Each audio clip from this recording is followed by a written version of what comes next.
திருச்சிற்றம்பலம். எல்லாம் சிவன் செயல். நமச்சிவாய வாழ்க. நற்றுணையாவது நமச்சிவாயவே. அருட்குருநாத பெருமான் திருவடிகள் போற்றி போற்றி. சிற்றம்பலம். அனைவருக்கும் இனிய தீப ஒளி திருநாள் நல்வாழ்த்துக்கள். அனைவரும் அவரவர் இல்லங்களில் உள்ள தண்ணீரையே கங்கையாக பாவித்து அந்த கங்கையில் நீராடி பாவத்தை நீக்கிக் கொண்ட நாள். தீபங்கள் எல்லாம் அழகாக ஒளிரக்கூடிய நாள். அப்படி தீபங்கள் எல்லாம் ஒளிரக்கூடிய நாளில் நம் உடம்புக்குள்ளும் நம்முடைய ஆன்ம அறிவுக்குள்ளும் ஒரு தீபமானது ஒளிர வேண்டும். இந்த தீபாவளி திருநாளானது நரகாசுரனை வதம் செய்ததால் கொண்டாடப்படு வரும் நாள்.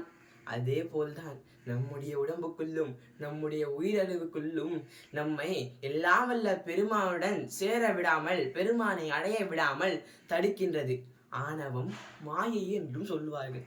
அந்த ஆணவம், மாயை என்ற அந்த மலங்களானது நீக்கப்பட்டு அடங்கப்பட்டு எல்லாம் வல்ல சிவபெருமானால் அந்த மலங்கள் எல்லாம் ஒடுக்கப்பட்டு சிவம் என்ற செஞ்சொற் சுடர் பேரொளி நம் மனதுக்குள்ளே அப்படியே என்றும் பிரகாசமாய் நிற்க வேண்டும். எனவே அனைவரும் அவரவர் இல்லங்களுக்கு அருகிலுள்ள சிவாலயத்துக்கு சென்று, பெருமானே, என் உயிரறிவுக்குள்ள தாங்க பேரொளியாய் எழுந்தருளி பிரகாசிக்க வேண்டும் சாமி என்று விண்ணப்பம் வைத்து இந்த தீபாவளி திருநாள் பண்டிகையை நன்றாக கொண்டாடுவோம். திருச்சிற்றம்பலம். மீண்டும் அனைவருக்கும் இனிய தீபாவளி திருநாள் நல்வாழ்த்துக்கள். நன்றி.